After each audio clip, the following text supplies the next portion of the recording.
Magandang umaga po sa inyong lahat. Ako po si Benamin Abalos Jr. Ako po ay isang abogado. Ako ay graduate ng Ateneo Law School. At ako po ay naging konsihal. Ako ay naging alkalde ng lungsod na Mandaluyong. Ang Mandaluyong po ay nung araw ay isa sa pinakamaliit na lungsod sa buong Metro Manila. Ang aming area ay 1,120 hectares lamang. Tatanggalin mo ang welfare bill dito na wala kaming tax. Ganun din po ang 6 hectares, 120 hectares ng wakwak, recreational, 6 hectares po ng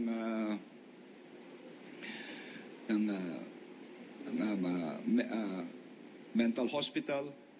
Aabot po ito ng halos talagang napakaliit lang. Wala pa hong 900 hectares. Pero bagkus, maski maliit kami nangarap. At nung panahon ko po, ilang presidente ang nag-award sa amin. Inawardan kami ni President Aquino Pinoy ng Most Child Friendly. Inawardan ako noon ni Pangulong Erap sa Malacanang ng Apolinario Mabini Award dahil kami ang unang-unang nagkaroon ng opisina para sa may mga kapansanan. Kami may pinakamataas na Nutrition Honor Award, the highest award for nutrition. At dahil po rito, alam namin may connection ng nutrition dahil kailan lamang ang Mandaluyong ang nag-number 1 sa National Achievement Test for high school. Ibig sabihin yung mga matatalinong bata. No? Sumunod po dito ang tinatawag na Seal of Good Local Governance, ang pamantayan ng mga gandang pag-govern na isang lugar. 7 taon po ito, sunod-sunod ang Mandaluyong na binigyan ng DILG. At kami pinarangalan ng United Nations Public Servants Award. Ito po ito sa Medellin, Colombia. Kami rin po ang pinarangalan na Most Business-Friendly City in the Philippines ng Philippine Chamber of Commerce. At ng Galing po Oak Award, 2 beses po ito. At time's up. Time's up. Sige po. Sorry. At tanong na po, sir, sa video. Okay. We go with John, inquiry.net. Sec, good morning po. Magandang. May we clarify, sir, are you now deemed resigned as the LG chief? Tama po yun. Kanina po, pag-file ko ho ng aking Certificate of Candidacy, deemed resigned na po ako. Sino po, sir, kapalit po ninyo? Sa ngayon po ay palamang OIC po muna pansamantala, pero antayin po natin ang anunsyo ng Malacanang po dito. Thank you, sir. Michael Rogas, Radyo Pilipinas.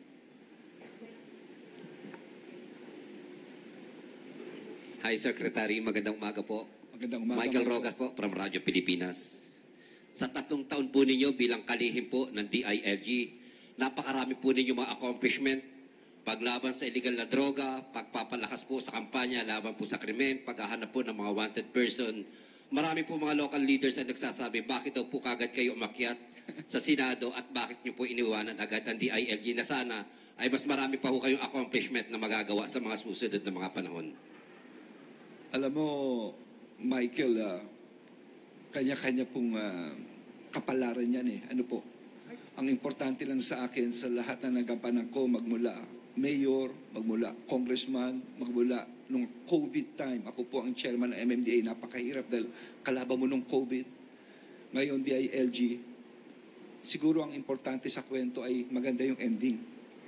Iiwan ko ang isang departamento na very cohesive, very united. Dahil sa totoo lang po, pinakamahirap ang DILG dahil napakalawak. Isipin mo, susupervise mo lahat ng mga governor, mayor, hanggang barangay captain, yung polisiya, yung policy building, kakapacitate mo yan, aalamin mo mga problema on the ground. At the same time, sinusupervise mo ang problema ng krimen, ng police, problema ng BGMP, ng congestion, problema ng mga fire truck, fire station. Pagkatapos, meron ka pang Commission on Women, on Youth, on Muslim Affairs, meron ka pang Local Government Academy, meron ka pang Public Safety College, ikaw pa chairman ng Napolcom. So, you have to wear so many hats. May mga araw na hindi na ako nakakatulog. No? Pero, at least, I would like to say, baka maubos na naman ang oras ko, all of these departments, no, high moral po sila. They're very cohesive right now. At kung sino man papalit sa akin, siguro yun ang maganda sa ending ng istorya. No? Maganda at united po. At makikita nyo naman ang performance nila, bawat isa. Sir, during your time as mayor po ng Mandaluyong, pinansagan po ang Mandaluyong City bilang Tiger City sa buong bansa dahil sa mabilis na pag-unlad po, pagdami ng mga negosyo sa inyo pong lungsod. Paano po ninyo ito magagawa? Kasakaling kayo po ay maging senador na, paano po ninyo ito magagawa para po sa ating bansa? Well, number one, no, yun po ay inawardan sa akin ni Secretary Mar Rojas. Ito'y second most economically vibrant. Kaya kami tinawag na economic tiger of the Philippines, Tiger City. At hindi lamang yun, Michael. Kami lang ang kauna-unahan na lahat ng release ng tren. Binili po namin ito. At ngayon, yung mga dating informal settlers o quote-unquote sinasabi na squatter, ngayon landowners na. No?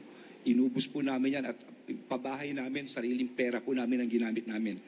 Pabahay po ito ng lungsod na Mandaluyong. Yun ang inuna. At yun ang dadalhin natin dito sa Senado. Marami tayong tatalakayin. Number one, kuryente. Alam natin mahirap ang kuryente.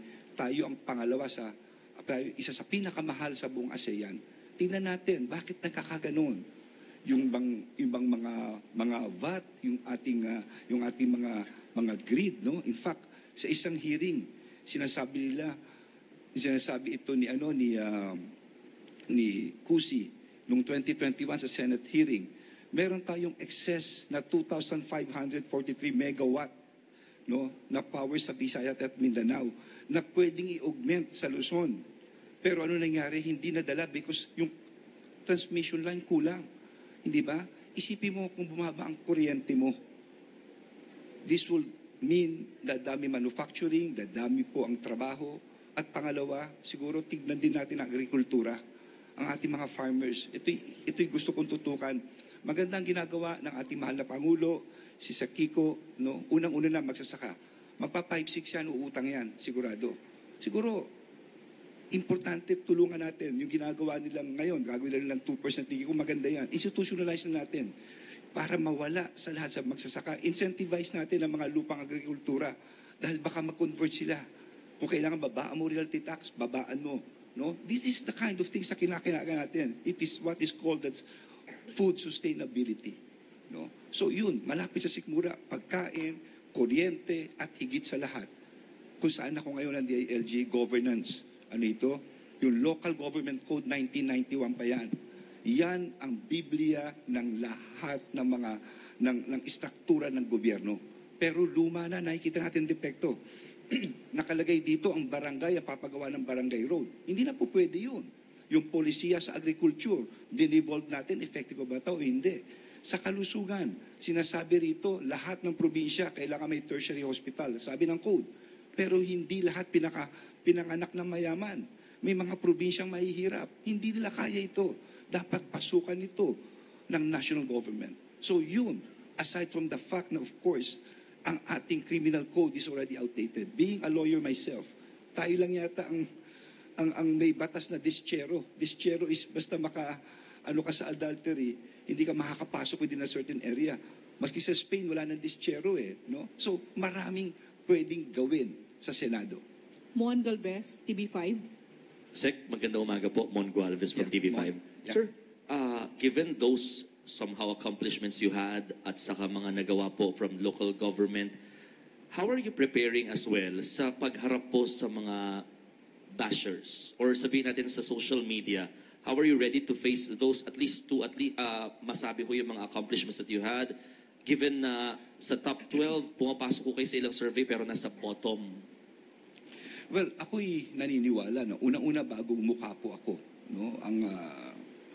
Ang aking first time na may abalos na papasok po sa politika. Given yan Pero naniniwala naman ako mapanuri ang ating mga botante, no? So I'm offering myself dito po sa nagawa ko nung ako'y mayor, nung ako'y DILG, nung ako'y MMDA. Mahirap din yun, COVID yun. And you have to unite at naging template nung araw ay ang Metro Manila. Bashers, wala akong problema sa bashers. Basta alam mo sa puso mong tama ginagawa mo. Kung lahat ng bashers sa asikasuhin mo, hindi mo mapupuntahan ang pupuntahan mo. No? As long as alam mong tama ito, no? Let's do what is right. No? And of course, natural lang kritisismo. Pakinggan mo naman ito. Tignan mo, baka tama naman sila. I-research mo. At kung tama naman ito, i-correct mo yung dapat mong gawin. Pero yun ang babash lamang kasi yung term na bashers, binabash ka lang for no reason at all. Pabayaan mo na. Pabayaan mo na sila. Kung lahat ng kumakahol sa kanto, titigilan mo, hindi mo mapupuntahan ang pupuntahan mo. Ang dami kong pinagdaanan na ganyan. At hindi ko sila pinansin. Ang importante, mission accomplished, nagawa ko po yung dapat ko magawa. Okay. Maraming salamat po. Maraming salamat po, Secretary. Sir, one last photo sa gitna po.